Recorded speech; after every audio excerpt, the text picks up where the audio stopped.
Really pleased to say that Dan Griffith, Director of Wealth Strategy at Huntington Private Bank, joining us here on SEG. My name is Dan Griffith, Huntington Private Bank Director of Wealth Strategy. Well, joining us now is Dan Griffith, Huntington Private Bank Director of Wealth Strategy. Dan Griffith, the President of the Bar Association for the 2024-2025 bar year.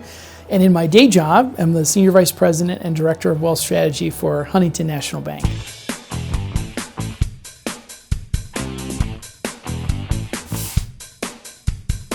Born and raised here in Stark County, and went to Mount Union, kind of grew up on campus. My parents were alums and they worked for the university, and I loved going there. And when I was in high school, I really wanted to get my pilot's license. And so I'm lucky enough to get my private pilot's license when I was young, but always knew that I wanted to be a lawyer, and was able to go to Ohio State, and then knew that I wanted to come back to this community and serve this community. Spent some time in private practice, spent some time at a smaller institution that was a community bank, and then have had a chance to spend almost a decade here at Huntington. I do a fair amount of teaching. I'm currently spending some time as an adjunct at the University of Akron in their M-Tax program for estate and gift tax. So keep those kids in your thoughts and prayers.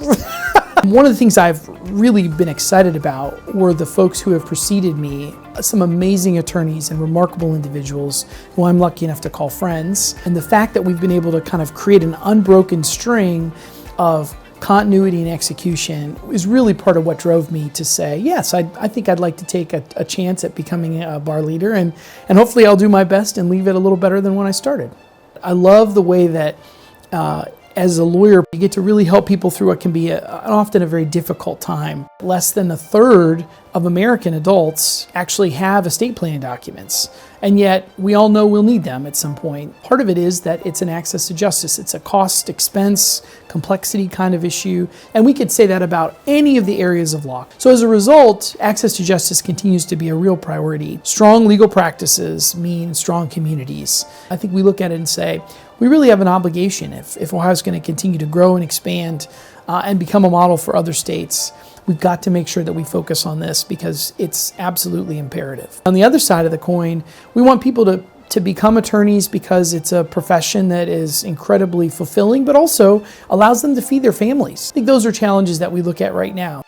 It is amazing to me how much wonderful work is done in the sections and committees, people who just raise their hand and say, you know, Ohio's law would be better if. One of the interesting things about my day job at Huntington here is that I have a chance to see different laws in different places, and many states have not done as good of a job as we have in Ohio of updating our law. I'd love to really unlock the power of those sections and committees by getting members to understand what they can derive from not just participating, but also giving back. But I have to say, Huntington has done a wonderful job of allowing me to serve in this role. And when I raised my hand and said, is this something that you all think it would be okay for me to do? They were incredibly supportive.